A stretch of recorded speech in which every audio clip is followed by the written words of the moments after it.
What is good, guys? My name is Harry. I'm the founder of Poseidon Digital Media, which is a advertising company that specializes in clothing brands. And in today's video, I'm going to be breaking down the exact strategy I use to test different ad creatives. Now, this is a very simple strategy. It can be really easily implemented into your brand. The reason why I keep creative testing so simple is because I want to focus on the main thing, which is the creative. So my first bit of advice is when you are setting up creative testing campaigns, keep it as simple as possible. And in this video, I'm basically going to show you a complete walkthrough of how I would set one up. Right, so the first thing you want to do if you haven't already got a campaign is head to Facebook Ads Manager and hit create. Keep the buying type on auction and then head over to sales. Press continue.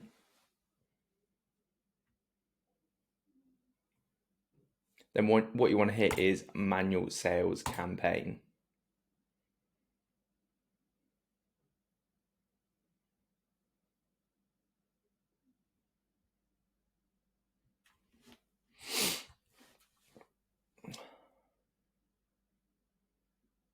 Cool. Now the first thing you want to do is obviously name your campaign. For all my clients, it'll be different for you, but for all my clients, I put PDM, company name, and then I put top of funnel. Top of funnel just means cold traffic, and then conversions. Now you could put something like creative testing or whatever. I just have this as my structure. I normally have top of funnel, middle of funnel, and then bottom of funnel as my campaign setup. So you want to keep CBO off. You want to keep all of this off, to be honest. I don't bother with A/B testing. Don't put catalog on. Keep advantage campaign budget off, which is CBO. So we want it on ad set level, and just hit next. Cool. So now you'll be at the ad set level. Now, when it comes to conversion event, I always optimize for purchase. Even when creative testing, I don't optimize for like view content, ads cart, or anything like that. If your product's good and your ad creative is good, purchases will happen. And if they don't, then you've got to look at the product or ad creative rather than optimizing for view content or add to cart. So yeah, optimize for purchase, optimize for ad delivery conversions. Right, daily budget. Daily budget is basically going to depend on two different factors. Now, obviously your budget, but the second factor is how many creatives you're putting in the ad set. So if you're a smaller clothing brand, I recommend only putting one creative per ad set and then putting the budget at, let's say, 10 or 20 a day, and having multiple different ad sets for multiple different ad creatives. If you're a bigger brand with a bigger budget and you want to test the ad creatives a lot more quickly, I would typically go like 3 times your cost per purchase. So if your cost per purchase is like 10 to 20, you'll want to put it at, again, 2-3 times cost per purchase so you can test quite quickly. Now, the second factor is, as I said, is the amount of ad creatives you have in your ad set. I don't tend to test like that. So I don't tend to have multiple ad creatives with an ad set. It is a very fast way to test ad creative.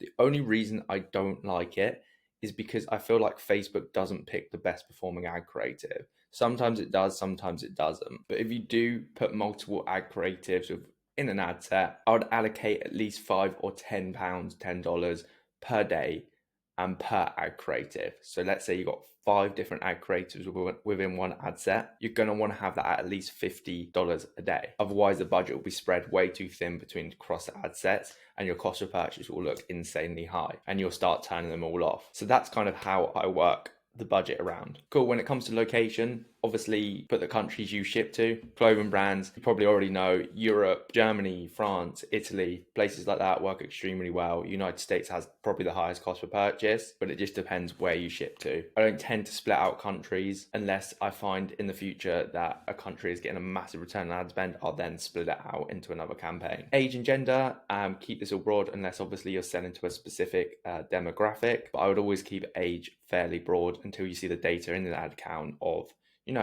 24 to 30-year-olds is working extremely well.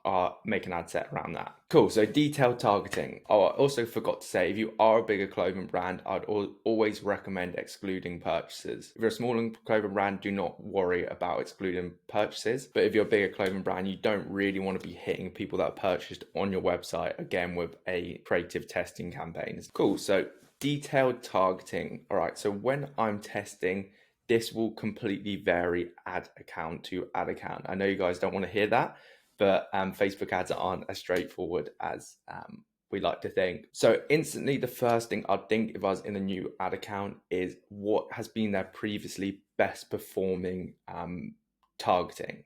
So whether that's like something like streetwear, so I'd go streetwear. This typically works really well. And one of the reasons I love to use streetwear is because it's a very broad audience. You can see it's got 16 to 18 million. I test an ad creative on streetwear and it works. Chances are that ad creative is going to resonate with a very broad audience, which we obviously want because it allows for more scalability for the brand. I typically only use one type of interest. Sometimes you can stack them, have multiple interests, but I'd recommend just having one interest while testing. So you know kind of what variables, as I said at the beginning, like you don't want to be mixing the variables too much. Otherwise, you don't really know what's working and what's not working. The second type of audience I recommend is keeping it completely broad. Now, this might not work for a lot of ad accounts. You'll have to test it in your own ad account. But sometimes keeping it completely broad. And if an ad creative works in completely broad, you basically got sales on clockwork because all you have to do is increase the budget. And if it's resonating with a very broad audience, so no interest targeting, then you're a very lucky brand. And the third audience is the best performing lookalike audience. So you would go here and you would create a new lookalike audience. Now, I typically only do this with purchase lookalike audiences. So if the brand hasn't got enough data for purchase lookalike audience, I will not use it. I would just use even broad or interest targeting. Now, in terms of targeting, you might want to have one ad creative on broad and then one ad creative on interest. Or sometimes what I do is have an interest-based ad creative and then I dupe it and take out the interest and see how well that works. Next thing is placements. So a lot of people will probably tell you to just keep it on advantage placements. I wouldn't recommend that in testing. I would keep it on manual placements. If you test the ad creative and it works on the placements that I'm just about to show you, you then might want to dupe it and just put it on auto placements. But obviously you've got to factor in the aesthetic of your clothing brand. Maybe you only want it on Instagram, which a lot of brands I work with only want it on Instagram, whether they're verified. Facebook feed, just doesn't fit in with their aesthetic. Maybe they only want Instagram stories because that looks the best for their brand. But typically I will take off all of these. So it looks something like this. You'll have Facebook feed, Instagram story, and Facebook stories. Now, as I said, a lot of clothing brands just like Instagram feed, which is absolutely fine. Instagram feed and Instagram stories, you can just leave on those two placements to take off Facebook stories and Facebook feeds. Cool, so this is how I set up. Then what you want to do is go ahead and hit next. Cool, and then you're gonna obviously want to add your ad creative. So most of the time I'm using carousels or videos or GIFs work extremely well for clothing brands. So you just want to hit here, whether it's image or carousel, you just want to hit either one and then upload your ad creatives. I'm going to make a whole new video on the best performing ad creatives for clothing brands and how I structure them, but that'll be in another video. This is just a breakdown of how I test. Typically I name it something like V1 static image, and then the next ad creative will be like static image V2, static image V3, whatever you want to name it, so you know what ad creative it is. Now, the other way you can test multiple ad creative, another way I do like to test, which I've been trying out a lot recently, is dynamic creative. This is basically a feature right here on Facebook that allows you to basically test up to 10 ad creative with one ad set and not spread the budget thinly between different ad creators on the ad creative level. So what you can do is go right here, dynamic creative element. Now, I wouldn't recommend this for lower budgets. Facebook needs a lot of budget on this, and I've found that lower budget just don't work for dynamic creative.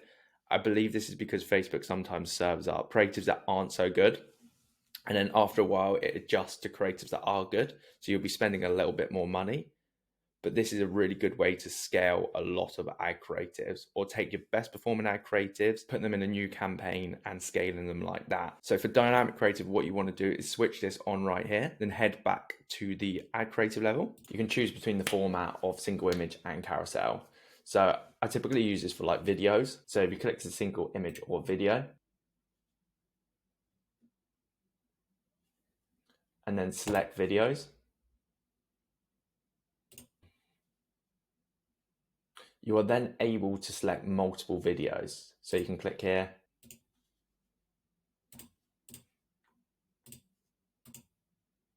So you can pretty much test 10 videos at a time. Now, this doesn't 100% work all the time, but sometimes when I have got loads of content, I do like to test it on a higher budget. And then you just press continue and all of them will show up in here, and then you can add your ad copy and stuff like that. So that is how you set up a dynamic creative ad.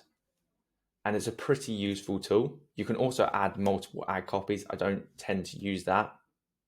I tend to just focus on the creative. So let's say you've got, 5 or 6 different ad creatives you want to test and you're not using the dynamic creative element. I would just have one ad set, one ad creative, and then I'd go ahead and duplicate this one. Then if you've got let's say a video you want to test, V1 video, and then add the video and add your ad copy. So you might end up with multiple ad sets, maybe 5 or 6 if you've got 5 or 6 ad creatives, but that's fine. Don't worry too much about overlap or anything like that when testing.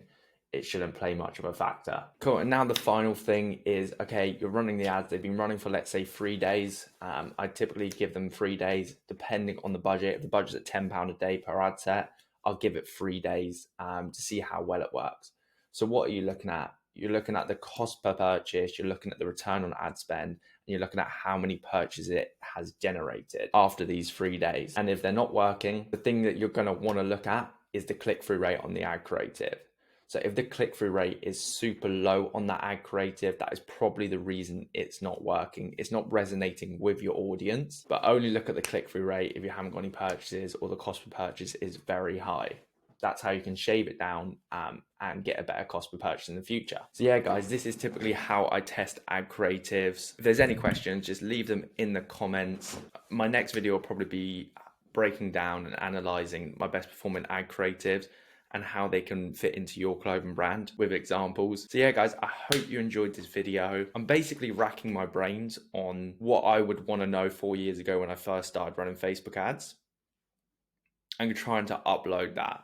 It's difficult to think of content sometimes because where I run ads every single day, I do so much completely naturally now. It's very hard to see the trees for the forest in a way because I just kind of do it, but I forget that people want to learn this knowledge. My goal is to scale your clothing brand so you get to a point where you can work with our agency and we can scale you to the absolute moon. All my stuff will always be free. So yeah, I hope you guys have a great rest of your day and I shall see you in the next video. Peace.